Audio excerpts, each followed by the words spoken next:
Welcome to Luxembourg, a bit windswept and a bit hot. We've had a brilliant spirited drive through France and now we're here and we're actually at the Alfa Romeo dealership in Luxembourg. I say Alfa Romeo, they've got everything here. They've got Kia, which we won't worry about, behind you, and we're coming up here to one of my cars, a Bath dealership as well. You can see here the 695 Bath Competizione, which I believe they've stopped making these now. Because it's all electric, cracking car. They did a 695 for a very short period as well.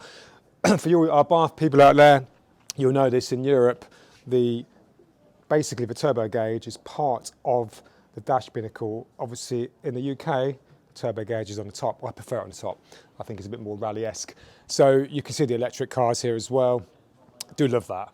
I think the electric car Bath's about 40k back home. Do love that colour. That's similar to the Sprint blue colour that Fiat used in the Fiat Coupe all those years ago. Slightly brighter, but the more I look at that car, the more I start to think, maybe one day. But excuse the back of my head, but we're going to keep going here. So we've got Opel. Didn't think they still made cars, but obviously they do in Luxembourg. And when you come through here after Opel, before you get to Alfa Romeo, and Jeep, so we'll ignore that bit. So we're whizzing through, as you can see, cracking showroom by the way. There's cars up there, which I've just noticed. There's a Mustang up there, by the looks of it, and a Porsche. Probably have, if we can get a look at them later on, we will do. But we are now coming to probably three of the best cars I'm going to see on this trip. Look at this Lancia showroom. The Y10 LX. If you guys remember, the Y10 Turbo was the car to have back in the day. This is the LX, which I think has still got the same engine, the 1 litre engine. Somebody might correct me if that's wrong. And this, have you ever seen a green Evo HF Turbo? I haven't. I've seen one today. This car has been used, which I love.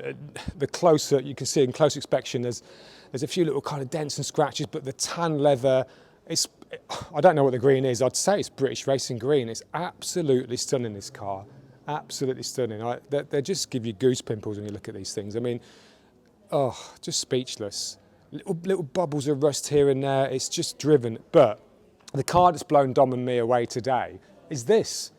The Lancia Thema 8.32. With the Ferrari, I've lost for words, the Ferrari 308 engine in it. So this has got the same engine as the Magnum car from back in the day.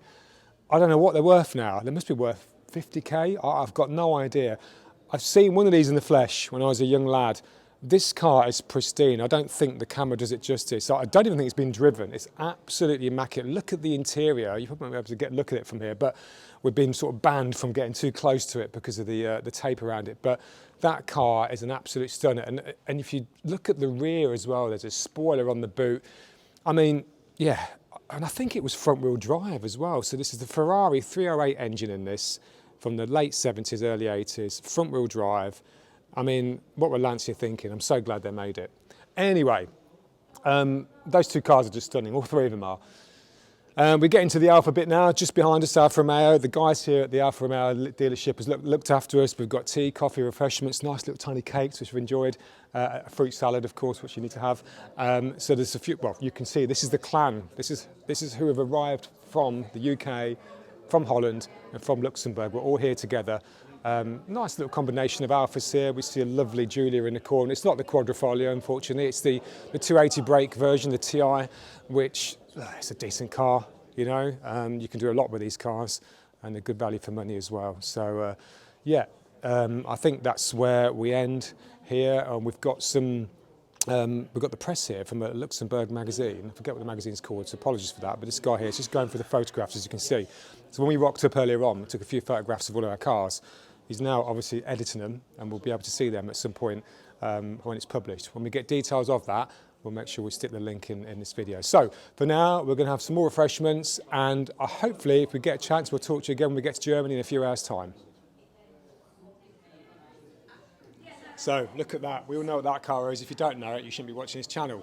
I'm here now with Liam, who's organised this whole thing in Luxembourg. Liam, how did it always come about?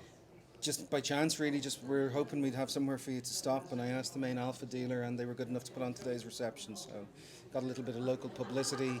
Unlikely to have that many yellow Zoes in Luxembourg again for a long time.